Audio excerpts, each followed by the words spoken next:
അധികം ആരും പറഞ്ഞു തരാത്തൊരു ഐഡിയ ഞാനൊന്ന് പറഞ്ഞു തരട്ടെ. നമ്മൾ ഡിസൈനർ സൽവാർ മെറ്റീരിയൽ പർച്ചേസ് ചെയ്യുമ്പോൾ എപ്പോഴും കമ്പാരിറ്റീവ്ലി റേറ്റ് കുറവായിരിക്കും, കാരണം അത് സ്റ്റിച്ച് ചെയ്തിട്ടില്ല.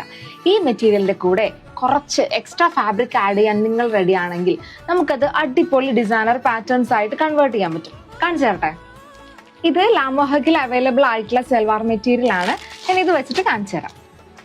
ഏറ്റവും ഈസി ആയിട്ട് ചെയ്യാൻ പറ്റുന്നത് ഈ സിഗരറ്റ് ബോട്ടത്തിന് പകരം പാരലൽ ബോട്ടോ പലാസോ ആക്കി കഴിഞ്ഞാൽ കുറച്ചും കൂടെ ഒരു എലിവേറ്റഡ് ലുക്ക് കിട്ടും. കുറച്ചും കൂടെ പാർട്ടി മോഡ് ആക്കാനായിട്ട് ഈ ടോപ്പിന്റെ ലെങ്ത് കുറച്ചിട്ട് നമ്മുടെ ഒരു നീ ലെങ്തോ അല്ലെങ്കിൽ നീയുടെ ജസ്റ്റ് ബിലോ ആയിട്ട് വെക്കുവാണെങ്കിൽ അതിന്റെ കൂടെ പലാസോയോ ഇതുപോലെ സ്കേർട്ട് പറയുകയാണെങ്കിൽ കുറച്ചും കൂടെ പാർട്ടി വെയർ ആയിട്ട് അപ്ഗ്രേഡ് ചെയ്യാം. ഇനി ഇതിന്റെ ലെങ്ത് നന്നായിട്ട് കുറച്ചിട്ട് ഒരു ക്രോപ്പ് ടോപ്പ് ആയിട്ട് യൂസ് ചെയ്യാം. അപ്പൊ സ്കേർട്ടിനോ പലാസോയ്ക്ക് കുറച്ച് എക്സ്ട്രാ ഫാബ്രിക് എടുക്കേണ്ടി വരും കേട്ടോ. കുറച്ചും കൂടെ ഡ്രാമ ഇഷ്ടപ്പെടുന്ന ആളാണ് നിങ്ങളെങ്കിൽ എക്സ്ട്രാ ഫാബ്രിക് എടുത്തിട്ട് ഒരു ക്രോപ്പ് ടോപ്പ് പലാസോ അല്ലെങ്കിൽ ക്രോപ്പ് ടോപ്പ് സ്കേർട്ട് സ്റ്റിച്ച് ചെയ്തിട്ട് ഈ സൽവാറിന്റെ ടോപ്പ് മെറ്റീരിയൽ നമുക്കൊരു അപ്പർ ലെയർ ആയിട്ട് കൊടുക്കാം.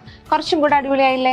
ഒരു ലോങ് ഗൗൺ സ്റ്റിച്ച് ചെയ്തിട്ട് ഇതിനെ വേണം നമുക്കൊരു ജാക്കറ്റ് ആയിട്ടും പെയർ ചെയ്യാൻ പറ്റും. സ്റ്റിൽ നിങ്ങൾക്ക് സ്ട്രേറ്റ് കട്ട് തന്നെയാണ് ഇഷ്ടമുള്ളെങ്കിൽ നമ്മുടെ സ്ട്രേറ്റ് കട്ട് ടോപ്പിന് ഫ്രണ്ടിൽ സ്ലിറ്റ് കൊടുക്കാം, ഓപ്പൺ കൊടുത്തിട്ട് ബഡ്സ് കൊടുക്കാൻ പറ്റും, അല്ലെങ്കിൽ ഒരു ലോങ് ലെങ്ത് കൊടുത്തിട്ട് ഒരു സൈഡിലേക്കായിട്ട് സ്ലിറ്റ് കൊടുത്തിട്ടും ചെയ്യാൻ പറ്റും.